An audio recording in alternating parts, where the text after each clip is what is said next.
Hello, I am Reese Wallace, And I'm Luke Clancy. and this is the Cedar Log.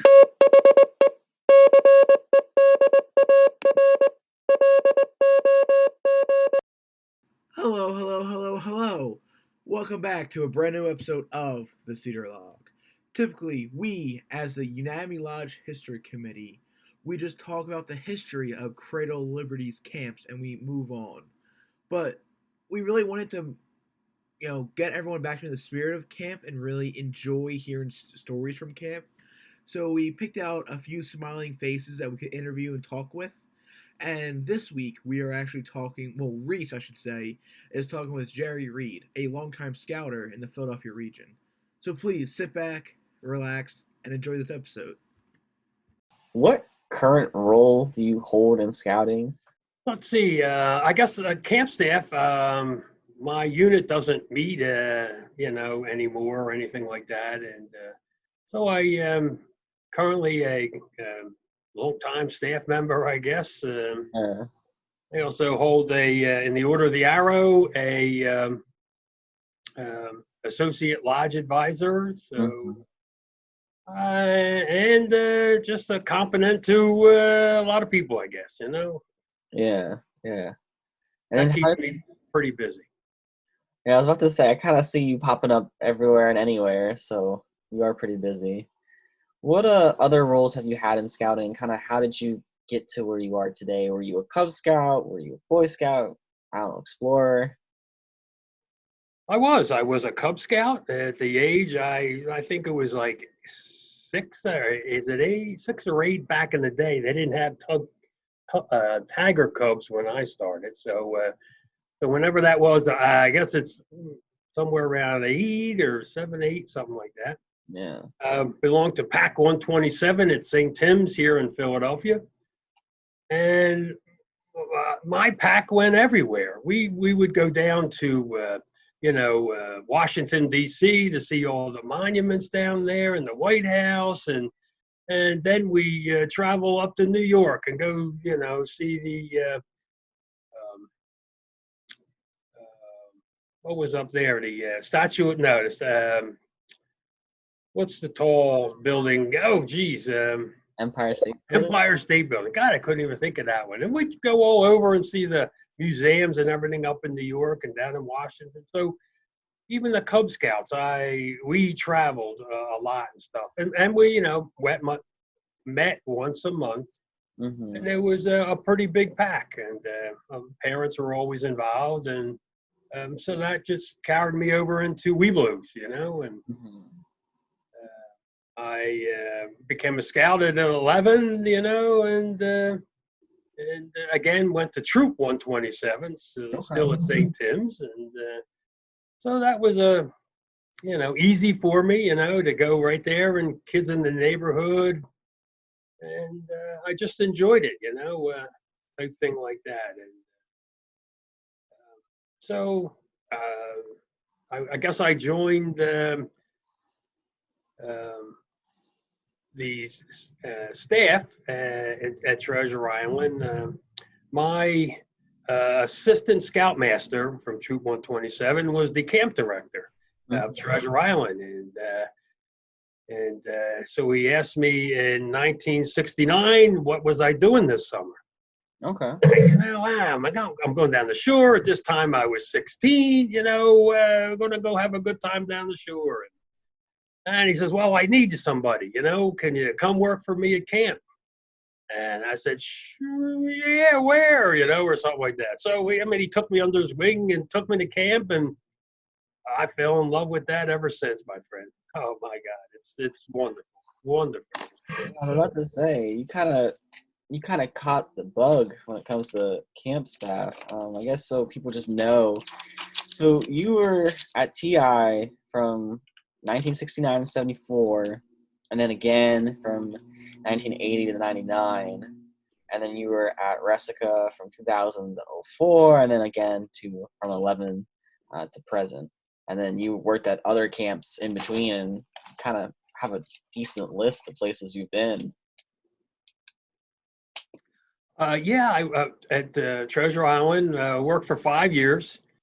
Um, 3 at Treasure Island, and then they closed Treasure Island and opened up Marshall Island, which they called Eagle Island at that point. But it's known far and wide for Marshall, the land walk purchase guy, and so it's impressive. And so while Treasure Island was closed, it was pretty beat down. It was open, since 1913, and man, if you were going for cooking merit you couldn't find a stick of wood on the island. I'm telling you, it was so just beat down and stuff like that. So they decided to close Treasure Island to give it a rest.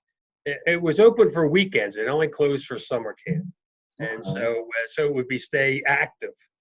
And so they would, we moved the whole entire camp. We built a whole pool up on Marshall Eagle Island. Oh wow! Administration building, and Marshall Island was a cook your own camp. Oh, okay. Had 8 campsites, and had a whole boat and stuff. We had a big barge up there. You could bring entire school buses and a troop over all at once, and it was on a cable. You would just drive the school bus and troop and everything and all your gear right onto this barge, and oh my goodness, kind of pole it across. It was all current driven. You had to angle it just right, and you'd bring a whole troop over at one time, and it was pretty impressive. Marshall or Eagle Island is 3 times the size of Treasure Island. It's 3 miles long and a half mile wide. TI's, a mile long and a half mile wide, so 3 times the size. Okay. And we gave Treasure Island a well-needed rest. That makes sense. I was about to actually ask why there was Eagle Island, but you beautifully explained it, so thank you. Yeah. And then I went off to school. I was, I graduated high school and kind of went off to school, and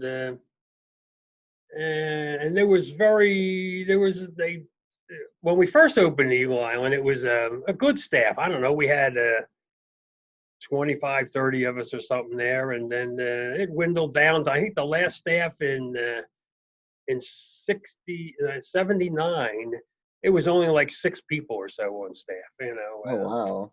That was it. So they decided to reopen Treasure Island. In the meantime, they replaced all the electrical underground, all new plumbing, things like that, and let the island have just a good rest and stuff like that. So in 1980, they decided to reopen TI, and it was a 4-week camp, and it was a cook your own for the first year, a cook your own camp. And then after that, in 91, Bud Young was the camp director in 1980, and I think Bob Kessler was the program director in 1980. And in 1981, it was a full 6-7 weeks, I think, and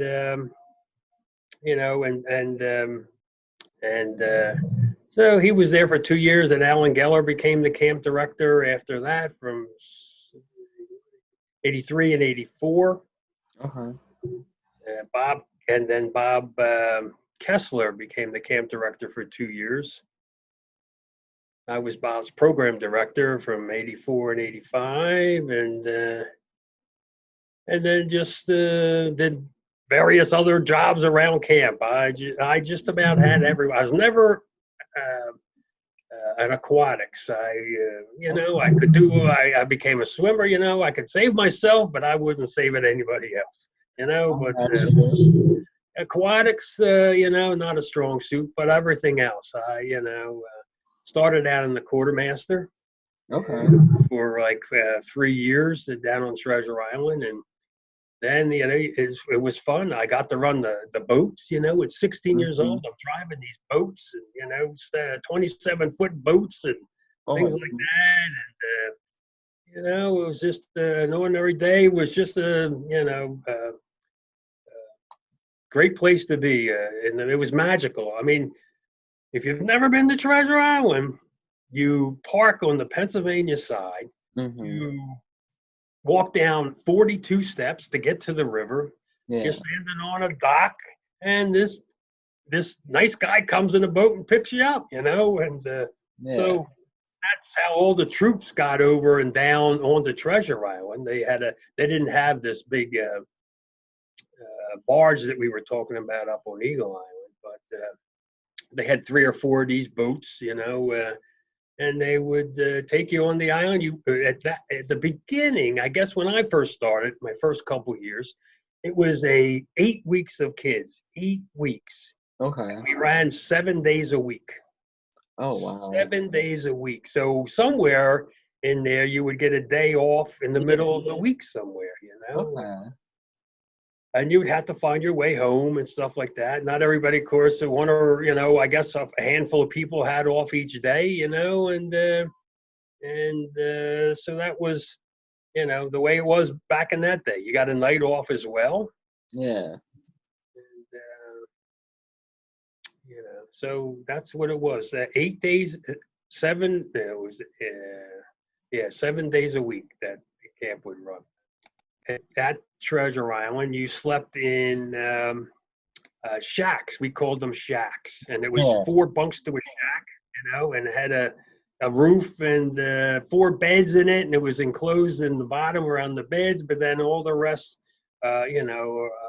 between the bed and the roof was all open. So that was pretty cool. You didn't have to put up a tent or anything. You just kind of it had mattresses, just like most staff do, and that was pretty cool. So I don't know. Am I yammering too much? Or No, you're fine. Sorry, I'm having a little trouble with Zoom on my end, so I had to rejoin and stuff. But okay. there's, All right. yeah, Cool. that's just my end. But So I did that. I mean, I had a bazillion jobs at whatever they kind of really needed. I was Scoutcraft. I was in ecology. I did COPE. I was a COPE director for a year. A lot of years as commissioner. Oh gosh, what else? I don't know. so were you an area director at all, or like how long were you in program areas before you kind of did, I guess we'd call it camp administration? I guess after my 3rd year, I was 18. At 18, I was a QM director, Okay. and kind of been a director or above ever since then, or something like that. So when I left, I was a QM director, and then I come back as a commissioner in 1980. So Yeah. went away to school there for a while, and back and forth, to different areas and things like that. Kind of wherever they needed somebody or something like that, but mostly a commissioner. I 1 or 2 years I would run to work during the day, and I was, fortunate enough to have a job where I could. I worked in electronics, and I would. It was called Tempest. I would work on stuff above FCC. Okay. And, so I would travel all around, especially over in Europe and stuff. We sold all our equipment to like the government. It was Oh wow. Tempest, which means it was secured equipment. And so the government bought a lot of stuff. And so I would travel in Europe for months at a time. And then I would come home and say, I'll see you guys in 2 or 3 months. I'm going to camp, type thing. But there was 1 or 2 years where I didn't travel much, and I got to it was close enough that I would get up in the morning and wake the staff up, get on the boat, go over across the other side, drive to work, work all day, and then come back by colors in the evening. And 1 or 2 of those years, I was what they called the evening program director. Kind of just did all the evening stuff and stuff. So, but I was a typical program director for 3 or 4 years. Did evening program director, did business manager, so, just about everything. Trading post. Yeah. Everything except aquatics. Everything but aquatics. Yeah. I don't blame you there at all. That's a grand old adventure just with that itself. I was really curious what kind of job you had, because the kind of lifestyle lived is kind of similar to like a school teacher, Yes, but yes. that's actually really cool that you were able to work staff for so long and have, I guess, a more traditional job. I don't know how to Mm-hmm. describe it. Um, Yeah, yeah, that's really cool. yeah. So So that was good. I was able to do that, and and just every year is different, as you know, camp staff, and you get to meet, 30, 40, 50, new yeah, friends almost every year type thing. And, as you know, you come pretty tight with a lot of them, things like that. So that's what keeps me going. You get to watch the kids graduate high school, then they go to college, and man, they're still working in camp, and yeah, it's just so cool to watch them grow up. And then the kids, you would meet a scout, excuse me, a scout in, in the off season, you'd be shopping somewhere, and this kid come up there. You taught me this merit badge and everything like and God, they did bump into you all over the place. You couldn't go anywhere without meeting a staff, a scout somewhere. I'll tell you, it's pretty cool. yeah. Is that kind of what keeps you going year to year? Is like those experiences and those like kind of being able to watch people grow up. Heck yeah, heck yeah. And you get to do a lot of cool things at camp. Yeah, Uh, Not only, certainly programming and the scouting movement, but we would go up in the off season, and just like camp masters and things like that. yeah, We had a crew that we hung around with and stuff, and man, you get to do all sorts of things. Yeah, at camp you're always scraping a buck here and there, and hmm, you'd something would fall down, and you'd fix it up or something, like a lean-to for a staff, or a tree would fall on something. So you were always, uh, you know, learning cool stuff, and working with your hands, and I think with the Rangers and stuff like that, So you got to play and do a lot of things that a normal, 8, 16, 18, 25, 35, 40, year old just don't get to do, and if yeah, you mess it up, oh well, you know, yeah. Like a driving ranger a would, bar. would straighten you out and get you going in the right direction again. Yeah, like driving a barge at 16. And I know what you mean. The ranger at Muster handed me the keys to the truck for the first time last summer, and I was there driving a truck with me and my small size down like upper ridge, and I'm like, I don't know how I'm operating this thing, but I'm doing it. That's right. That's right. Learn to drive a stick at camp, Yeah, for the first time, and to say, after my second year of driving the tractor, I mean, what city kid does this? Get to drive a boat, drive a tractor. Not too many city kids do that, and the friendships, phenomenal, phenomenal. yeah. So that's cool. All right, I think that's a good point to kind of launch into Resica because you kind of gave your background with We're TI. getting there. We're getting there. Yeah, yeah, yeah, Yeah, yeah. It's This week's episode of the Cedar Log is brought to you by Unami Lodge. If you or a fellow scout have not paid their 2021 lodge dues, we ask you to do so. It allows you to come to many lodge events and allows you to open up and see many of the new lodge events coming this year. So please pay your lodge dues at unamilodge.org and click the button Pay My Dues. So thank you. Sit back, relax, and enjoy the rest of this episode. so I worked. My last year at the Island was a Coke director in 1999, and okay. to me, they're for years. Come on, work at this. Come here. Come to me. There was no other camp. That was the only camp there. Yeah, you got to be kidding. There's another camp somewhere? No way, no way. And so, what year was that? In '99. So the camp director, Ryan DiBernardo at Okay. Resica Falls, was the reservation director at that point. There was two camps, Firestone and Big Springs were operating. Yeah. And he was the reservation director. So for a while, they bugged me to come up, and they needed help, and they were having some issues and stuff. And so, you got to be kidding me. So they finally took me to lunch one day up there, and I met the ranger, Jack Gilbert, and his wife, Yvonne. And boy, I really, I hit it off. They were the nicest people. God, welcomed you into the camp and stuff like that. And so Ray DiBernardo and the camping guy, Ray Braun, took me up one day. Come on, let's take a ride. We're going to camp. We want you to work at this camp. We're going on, Bob. I will show you. So I don't even know where Resica Falls is. Yeah. So, and I hit it off with the ranger that first day, and Jack Gilbert and Yvonne, and I decided to give it a shot in 2000. And so I worked with Ryan DiBernardo. Was still the reservation director, and I became the program director at Big Springs, which was the bigger camp of Firestone and Big Springs. So we did about 300 kids a week or more, and then there was another 100 or so kids over in Firestone, which Firestone was a cook your own. Big Springs was a dining hall operation. Yeah.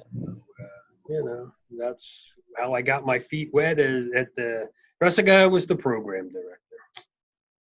That must have been a lot of convincing, or must have been like a very good impression the ranger and his wife had on you to pull you away from the island, because you spent just so much time there.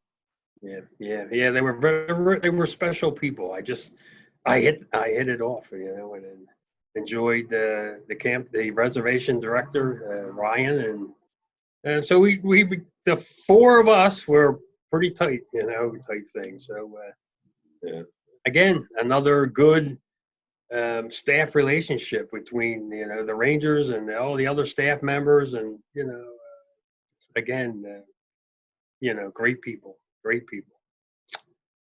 Would you say Resica was kind of like that new opportunity or new adventure? Because you just did so much at TI, and you worked at the Treasure Island, like the actual island, and you worked at Eagle Island. You had so much time there. Do you think that maybe motivated you, just something fresh and new?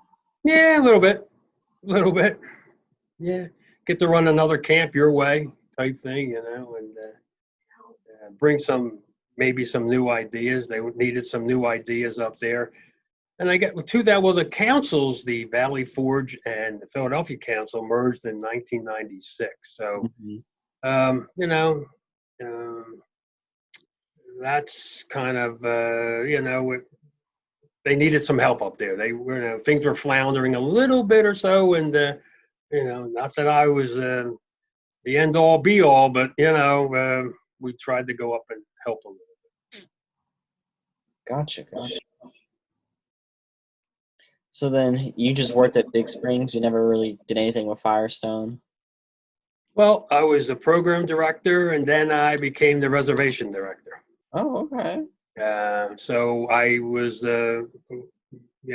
pretty much Big Springs the first year as program director. Certainly learned the operation there and at Firestone, and then next year I was the reservation director over both camps.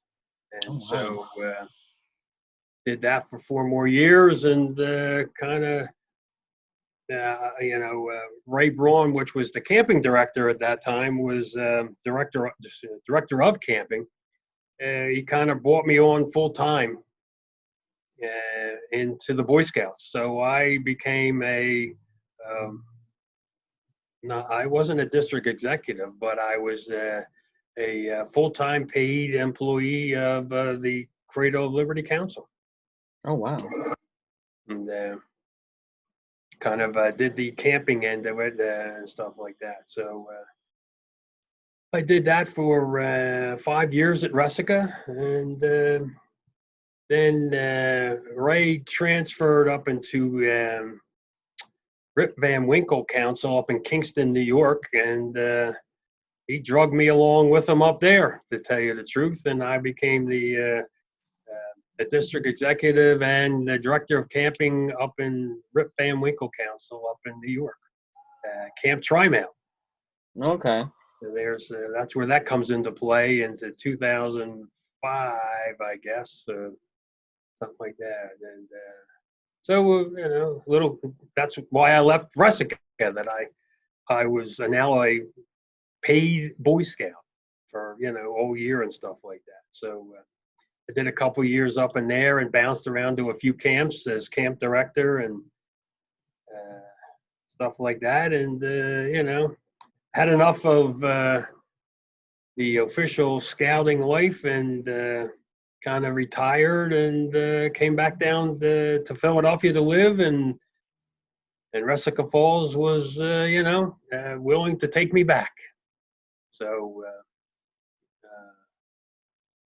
at that point, it was Chris Brenner was the camp director, and Steve Ranjo was the assistant camp director, and Steve and I and Chris was the camp director of Treasure Island in 1997, Chris Brenner.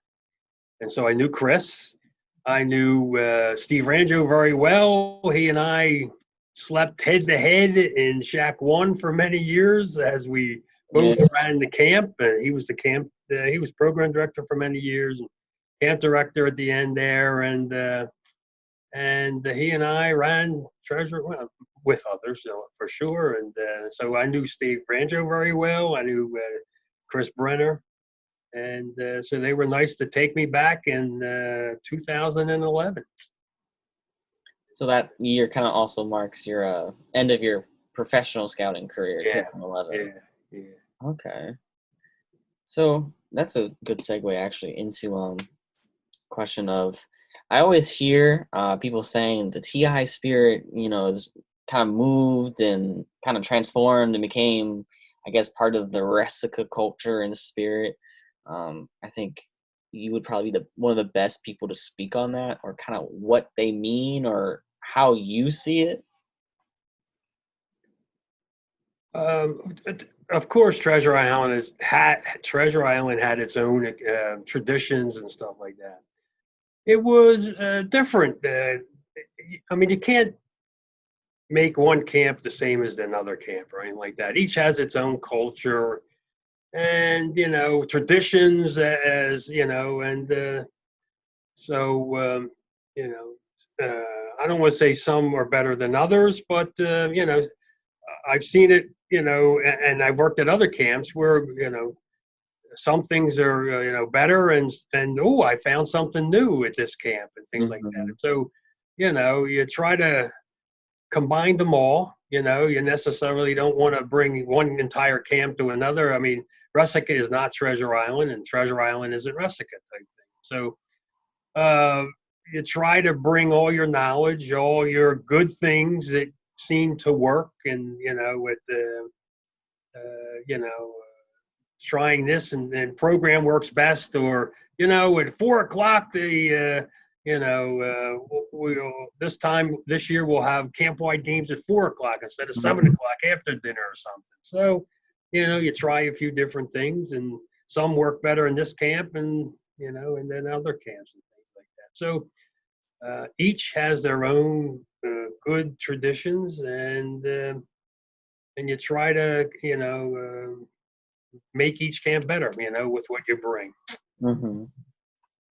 Gotcha. Because I know the Resica staff sings the TI song, and then Big Springs now has Tom the Toad, which I know is TI and like the Hopping Society, right? That's what it was.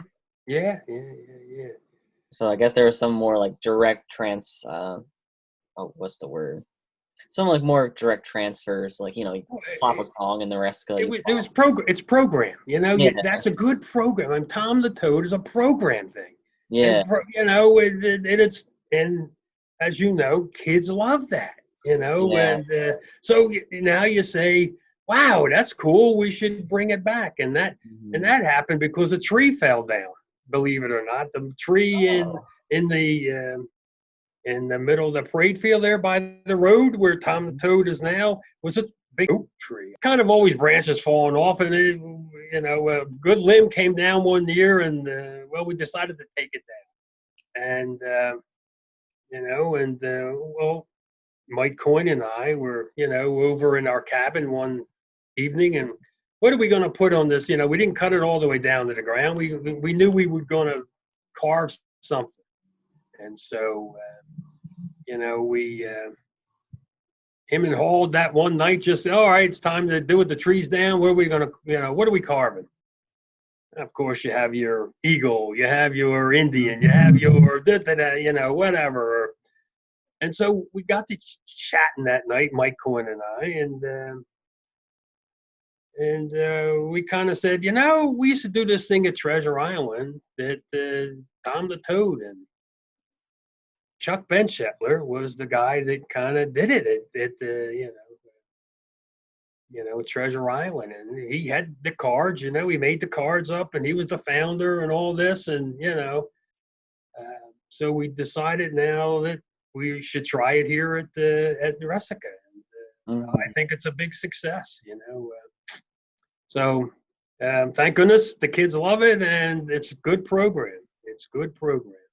Do you guys still give out the Hopping Society cards? Because I remember getting one at Musser when I was a Cub Scout. I have no idea where it went, but definitely got one. Come hop, I'll give you another one. Yes, we still do it.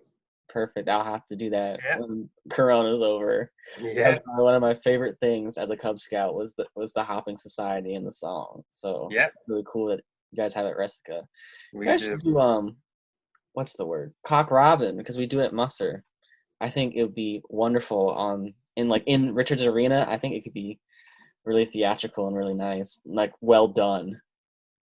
We tried that a few times at Resica, to do Cock Robin, and it just never took off. Steve Ranjo and I would try it, and I don't know if the kids didn't get into it or know it, or we did it once or twice a year, and it didn't happen. It was not the same as Treasure Island. Never took off that thing, and so gotcha. We move on, and we try something different, Yeah. But so as you speak, Cock Robin was very big at Treasure Island, and never took off in Resica. It's kind of interesting to think about. To think that Resica has that age group demographic that you would think it would work for. That's kind of interesting, actually. Really interesting. I mean, Ranjo would lead that song, and it just would not take off. It just didn't happen. Yeah. So as you mentioned, Tom the Toad, I remember that Chuck was the camp director in 1981 and 82. Chuck Benshetler was the camp director. I couldn't believe I didn't remember his name, but Chuck Benshetler. Oh, okay, there we go. Sorry, I had to loop back to that. Nah, it's all good. So at Resica, how long has Chris Brenner been the camp director? Because I understand it's been quite some time. I just don't have a sense of quite how long. Yep. I think I was the last, my camp director at Resica, 2004 was my last year there as camp director. Then I went up to Camp Tri-Mount for 2.5 years or something like that. My program director, Tim Tinkernell, became the camp director after I left for 1 year. And then, I don't know, they kind of replaced Steve Ranjo,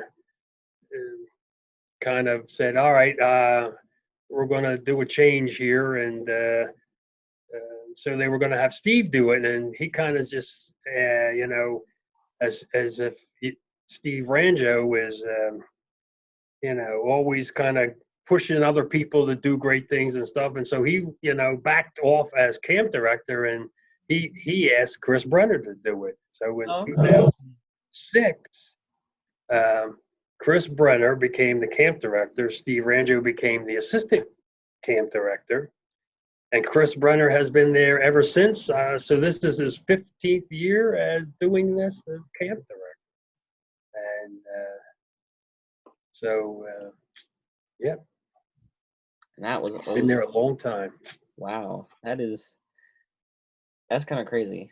That's a lot of time, and he did camp staff and other stuff before then too. So Yeah, back early in the early '60s, mid '60s, he was a staff member at Treasure Island, and then in '97 became the camp director. So, yeah, gotcha.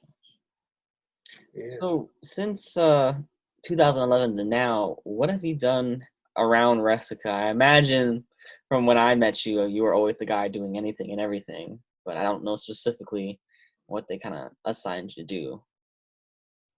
Chris needed he was having a hard time finding an EMT for the health officer.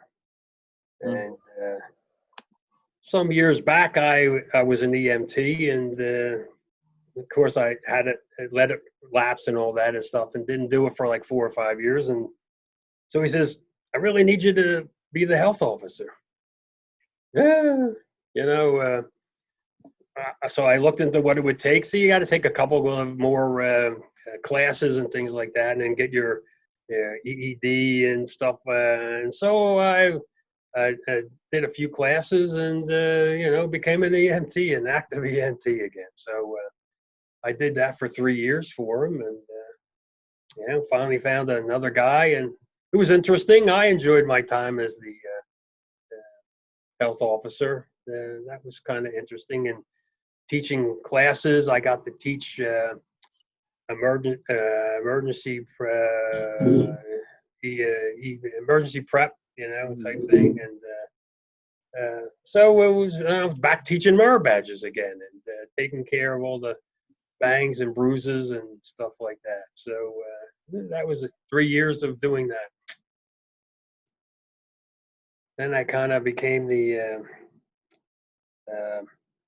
commissioner Mm-hmm. after that, and did that for I think 3 years or so, and enjoyed that. I was walking around talking to the scoutmasters and the kids, and it's a freer schedule than Mm-hmm. being in a department where you have to be teaching merit badges this time and blah blah blah. A commissioner is a freewheeling, you're the PR guy between the troops and the staff and stuff like that. So you really get to uh, you know a lot of the leaders and stuff like that, kids. So I did that for 3 years. And so then what was that after that? The the ATV program was coming into was going to happen. So again, Chris comes and says, "Well, we can get somebody to do commissioning. Would you be our EMT guy? Excuse me, ATM guy." And Mm-hmm. all right, what do we got? So now, again, like camp school, you have to go to a kind of ATV camp school, type thing. So Okay. did that for a week, and down in where'd I go for that? Columbus, Ohio, or something like that, and did a week of that, and so I became the ATV instructor. It was different; never did that before, and Yeah. and the kids wanted to do this. ATVs were cool, and so that was a very good year too. Every minute of the day, of course, the kids want to ride ATVs. They, Mm-hmm. when they're not learning the safety stuff. Oh, come on, can we do riding? Blah blah blah. So you were always, the kids were always wanting to go and do this ATV stuff. So which was wonderful, and they truly wanted to be there. They wanted to be on them as much as they can, and so they were really, wanted to learn the safety stuff. And so that was a good summer all around. It was impressive. Yeah, for the promotional materials I've seen, it seemed like, and all the shots, like still, and then video, it seemed like you were having a lot of fun, and it was a really, really good program. Yeah. So back to the program days. Again, it's Yeah. and admin and program are different, and you gotta, I don't know, admin I'm happy, but program puts a smile on your face. You get to work with the kids. It puts a smile on.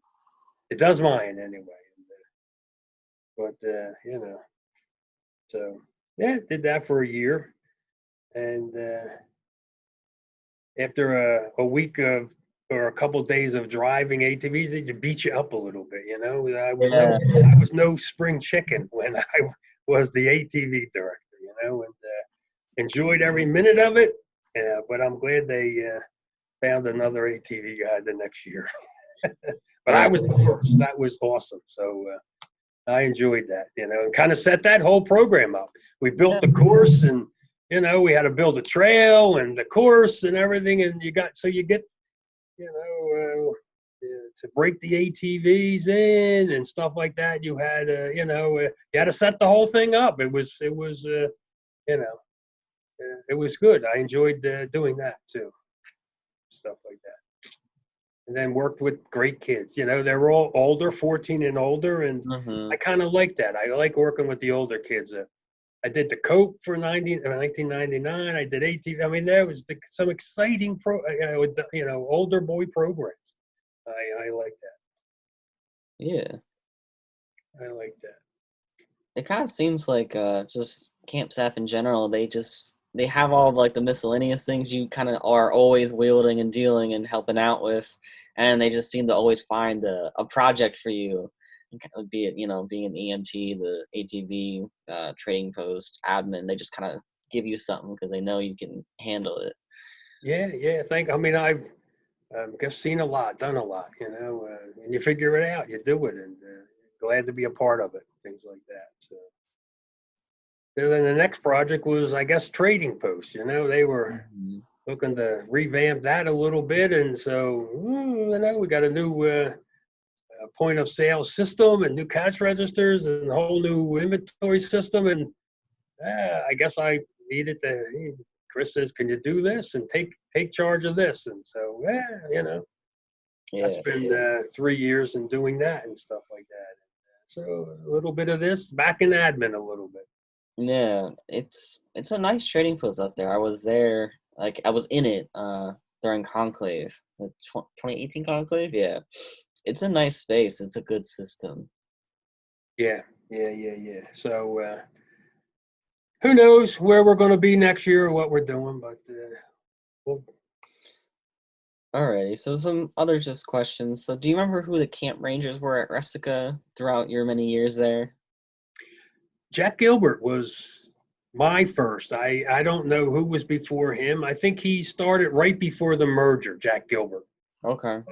So somewhere 95 or something like that. And so Jack Gilbert was there until 2012 or something like that. Then I think it was he had moved on, and then Hutch.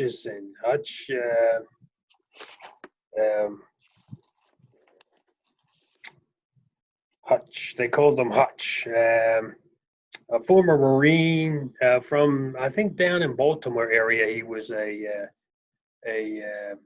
ranger down there somewhere. And Hutchison was his name, as it was. Everybody called him Hutch, Ranger Hutch. They really did well. Jack had an assistant ranger for a couple of years, and but they haven't had an assistant ranger since I would say around 2010 or so. I guess the second ranger just found another job, and so they don't have any assistant rangers anymore. Yeah. So Jack Gilbert, Hutchison, and then Nick McKee is the current ranger. So he's been doing it now 3 or 4 years. So yeah, Nick McKee. So I as far as rangers go, I guess that's all I know. I didn't know anybody before Jack Gilbert. Gotcha. And then when was Firestone, I guess, closed or not really a separate camp anymore? Yeah, 2004 was the last year it was open. When I was the last reservation director, I guess. 2004 was the last. I think it kept falling off in the numbers a little bit, and so I don't know. They just decided to close it. Gotcha. And then Fawn Run, I mean, I don't know if you would know this, but I'm trying to find an ending date for that because, from my understanding, it's just kind of like specialty programs, and it kind of sort of lives on in I guess the high five programs and other programs Resica has today. So I don't know when that we could say Fawn Run kind of ended as a separate camp. It was like a boot and paddle type thing. It was a high adventure. You would sign up just for that, and you would go off for a week, and you'd come to camp, and the group would form type thing in Fawn Run, and you would go off and hike the reservation, or sometimes we back up to state game lands and stuff like that. So we could go pretty far. I mean, Resica's at that time was like 4,600 acres. I think we're down to 4,200 or something like that. So we would go off and do a little hiking, and then we would meet you with black powder one day, some crazy archery stuff we would do. We would meet you at least once a day and do a special project for the Fawn Run people. And you would get just like Philmont, we had a little deer that you would wear, a felt patch that said you did Fawn Run type thing. So, and at the end of the Friday, you come back in camp and get presented your patch and stuff at the closing campfire, and they could get recognized and things like that. So so that was always a fun thing. It was a week trail thing at Resica. And you said the felt deer was kind of earned by people who did that program? Did Fawn Run, yeah. Good to know, because I have one of those felt deer. I've been collecting Firestone. There was different colors. I think if you did it, once or twice, you would get a different color or something. Okay. I remember different yellow and a black and a green. Okay. So I think if you did it like another year or second time or something like that, you would get a different color. I got the black one, so I guess now I have to hunt down this yellow. Yeah, I forget exactly which color meant what, but it was a pretty strong program, and I was there in the early 2000s. Gotcha. Well, that was actually a really big help. Thank you for sharing that tidbit. Alrighty. And then, could you compare like this typical size of the different summer seasons at Resica from your kind of two distinct time periods? Ooh, yeah. I mean, like when I was there, it was about 300 scouts, 350, would fit in the dining hall nicely, and then another 100 or so at Firestone. And then that was the numbers. And then when I left to go to New York up at Tri-Mount, Treasure Island closed down in 2006, right? And so they kind of muddled through, I think, the first year, because I think Treasure Island opened for a week and then it flooded. So they had, all these troops scrambling. So they obviously decided to kind of bring them up to Resica. And so the first year at the 2006 was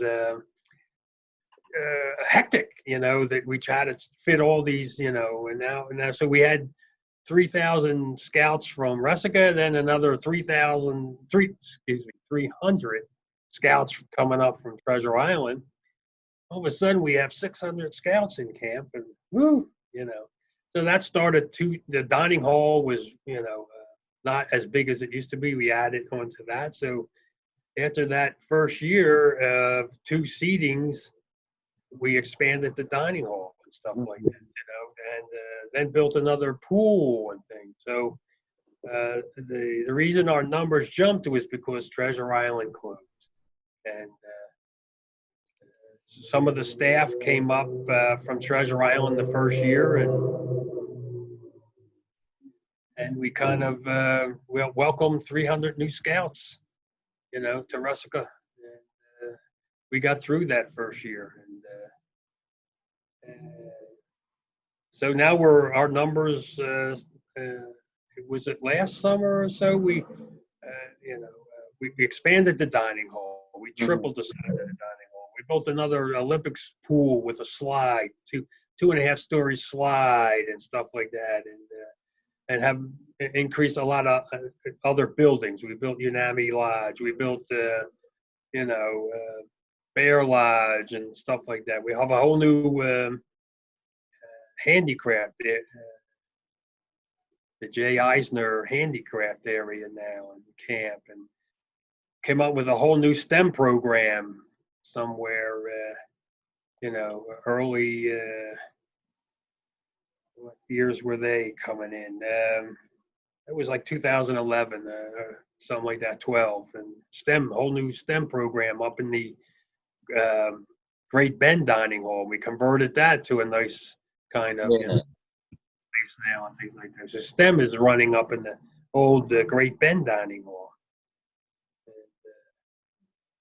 So, lots of improvements. And so now last year we handled there was mostly 600 to 700 kids can come a week now and stuff like that. And it gets crowded there though. And so our numbers are way up. We are, the word's out that our program is good. And, we do all sorts of things to try to keep them coming back and things.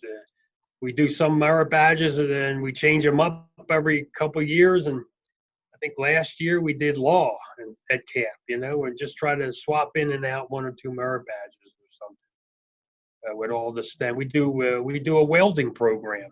We have a welding program. We have like eight welders, and you can do welding merit badge and stuff. So a lot of new programs that we try to bring in and to get them to come and stuff. So. Yeah, definitely. And then there's a new archery pavilion, if I remember correctly. Yes. Yeah, that's amazing. Yeah. I'm trying to remember. I think that covers all the new additions per se since at least 2005. Yeah, I think so. We rebuilt the Nunnyvilles for staff housing. Redid the 2. It used to be called the cook's cabins in the back of the dining hall and stuff. So for winter camping on weekends, totally gutted them to studs, and now they have heating. They split heaters and air conditioners in these. They're so new and modern and beautiful, now and stuff. You can rent them during the winter months and stuff like that. So new winter cabins that we've been overhauling and stuff. And, yeah. And then the clock tower was built, and then Richards Arena. What year was the arena built? Let's say like 2013, I think, or something like that. Yeah, because that's definitely newer, because it was that and then the clock tower, right? Yeah. Yes. Yeah. Which the clock tower is probably one of my favorite spots at Resica. I just love the seating around it. I think it's just a very nice addition. Of course. Yeah. Can't forget Tom the Toad. Yes. Yeah. Alrighty. So then I guess that's a really another good segue for so the facilities, and then TI closing kind of gave Resica that boost in numbers, and then Resica was able to retain those numbers and expand it. What do you think contributed to that? A lot of people will say, Chris Brenner, he's been a stabilizing force, of course, for so many years there. Some people would say you got that influx of TI staff. Others might just say it's just like Resica magic. I don't know what kind of things you would attribute to Resica's growing success and evolution throughout the recent 2 decades. I don't know if there was a question. That was a lot.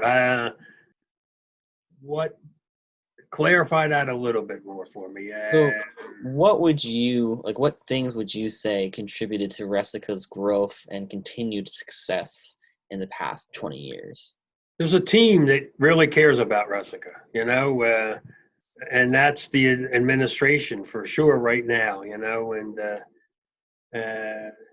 we do a lot of behind the scenes. I mean, we just don't show up and do camp, type thing. We plan all year, and what are we going to do? How do we make this better? How we go out and do promotions? That there's this core of people, and a lot of it is technical. Mm-hmm. Certainly, there's Chris Brenner, the camp director, and Steve Mock, the assistant camp director, and then there's I guess I'm with them all the time, a lot of things too, and then there's this other core group that is now the media guys that are doing the websites for us, and the Unami Lodge, the Dave Gibbons, the Matt Guttermans, I don't want to miss anybody, the Larry Niebauers. There's a core commitment of people that do a lot more work than just summer camp, and they pour their hearts and soul into coming up with good program. That's a key. Is you need a core bunch of people that have vision. Not only 5-year plan, but we have 10-year plans. That all right, this year we're going to need $200,000 to finish the project we want to do. We want to expand the parking lot. We want to build a new ecology lodge. We want to build a new archery range, and and you have to have vision. Then you have to take it to the properties committee, the camping committee, and you got to push your agenda. You got to have a core group that's going to say this camp needs X, Y, and Z. Yeah. And so that's the key. Alrighty. I think that hits all the questions for camp-related stuff. If you're willing, we could talk about your time in the lodge and kind of your OA experience. OA, sure. Again, at Treasure Island, I did. I guess I was did my ordeal at Treasure Island in 1966. I think. Okay. 66. Young guy, and I think I guess 13 at that time or something like that, and so this was even pre staff and stuff like that, and so I hung out and then become I guess the next year, like 10 months later, maybe it was the next summer camp, I did Brotherhood, kind of, it's typical, 10 months or whatever, and then once I became a staff member at 16, I was on the ceremonial teams, things like that. I did every Indian, Mateo, Kitchenet, Alawat. I never did Mateo. Nudikit, Kitchenet, and Alawat. Never did Mateo. I never had the strength to get that legend down. The legend. Yeah. So, but I did, and did that for many years, and Brotherhood and Ordeal for sure, and that's where I was on Thursday nights to do down the OA ceremonial grounds every Thursday night, doing Ordeal ceremonies and stuff, and Brotherhood ceremonies, and so did that from until I was 21, type thing, and so more active that way, and got involved in the chapters a little bit. I was in Delaware chapter at that time, and a few of them merged. And when I became a official Boy Scout, and they hired me, I was the staff lodge advisor for 5 or 6 years, and still active a little bit today in the Order of the Arrow. Yeah, thank you. And then I guess kind of like a final question is, you've seen so much change between places being open, closed, to staffs completely changing, and then, things being sold to, council and lodge mergers. Like, you've just seen all this change. So, but you seem very happy and chipper and just always happy and to be in scouting and doing different things. So I was kind of wondering how you do it, because I think some people get a bit negative, and I don't blame those people. I mean, you feel what you feel, but I mean, since I first met you at Lodge Weekends, you're always that chipper, let's go get them kind of guy, and you could have been more, I guess, stuck in the past per se, or like wallowing. I don't know if that's the best word, but instead you kind of seem very eager for those changes in the future. So Back in my day, yeah, I was wondering how you do that. How do you have that attitude and roll with all of these punches you kind of seen? um, people. I mean, I enjoy uh, just working and scouting. Everybody is such great people. To tell you the truth, I love the people, and I guess if I had to pick that one thing, the people I work with keep me going. And so and it's good to take an idea and uh, from a thought you had laying in bed one night and then making it happen, months later or something. Hey kids, hey guys, would you ever think of, hey, let's